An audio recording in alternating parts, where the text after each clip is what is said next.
जय जगन्नाथ बंधु आपण जदि ओडिशा सरकार अधीन रे जड़े कर्मचारी भाव कार्य करुछंती तेबे आजिर एही भिडियोटी आपणक पई अत्यंत गुरुत्वपूर्ण।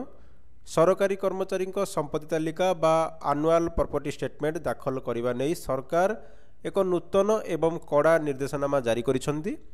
साधारण प्रशासन और साधारण अभियोग विभाग पक्षरु एही चिठी प्रकाश पाई। आज आम एही भिडियो रे जानिबा काहाकू संपत्ति तालिका देबाकू पड़िबो, केबे सुधा देबे एवं यह दाखल न कले आपणकर कौन क्षति हो पारे, यहाकू अवहेला कले आपणक पदोन्नति रे किपरि बाधा उपजिबो। चलंतु संपूर्ण विवरणी जानिबा। देखंतु बंधु, गत 29 डिसेम्बर 2025 तारिख रे सरकार समस्त विभाग जिलापाल एवं आरडीसी मानकू एक चिठी लिखिछंती। ओडिशा सरकारी कर्मचारी आचरण संशोधन नियमावली 2021 अनुसार प्रत्येक सरकारी कर्मचारी को निज स्थावर और अस्थावर संपत्तिर हिसाब देवा बाध्यतामूलक। एही नियम ग्रुप ए ठारू आरंभ करी ग्रुप डी पर्यंत समस्त कर्मचारी लागू हेबो। प्रत्येक सरकारी कर्मचारी को निजर समस्त संपत्तिर सठिक घोषणा करने को पड़िबो। एथिरे आपणकर स्थावर संपत्ति एवं अस्थावर संपत्तिर संपूर्ण मूल्य उल्लेख करने जरूरी। इमूवेबल प्रॉपर्टी एवं मूवेबल प्रॉपर्टी। देखंतु बंधु, समय सीमाटा को भल भाव नोट करंतु।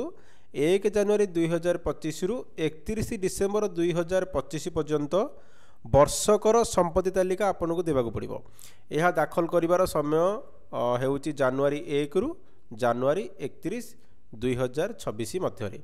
मन रखंतु एही तालिका केवल ऑनलाइन HRMS पोर्टल माध्यम ही दाखल करा जाय परिबो। एही प्रक्रिया संपूर्ण ऑनलाइन रे ही हेबो। आपन को HRMS पोर्टल को जाई एहा को फाइल करबा को हेबो। सरकार स्पष्ट करिसंजे कोनोसी भी परिस्थिति रे हार्ड कॉपी बा कागज पत्र माध्यम रे दिया जाइथिबा तालिका ग्रहण करा जिवो नाही। अनेक कर्मचारी भाबंती जे संपत्ति तालिका नदेले कौन हेबो। देखंतु, सरकार को एही चिठी रे स्पष्ट उल्लेख अछि जेउ कर्मचारी निजर संपत्ति तालिका अपडेट करि नथिबे सेमाने पदोन्नति बा प्रमोशन पाई योग्य विवेचित हेबे नाही। एही नियम को अवहेला कले आपन को बहुत बड़ असुविधार सम्मुखीन होबाकू पड़ी पारे। सरकारी निर्देश अनुसार संपत्ति तालिका दाखल करबा होउची पदोन्नति बा प्रमोशन पाई एक अपरिहार्य शर्त। जदि आपन तालिका देई नाहंती तेबे पदोन्नति पाई आपनक नाम विचार करा जिवो नाही। सेथिपाई निजर कैरियर सुरक्षा पाई एहाकू समय पूर्व दाखल निहाती करदेवा उचित।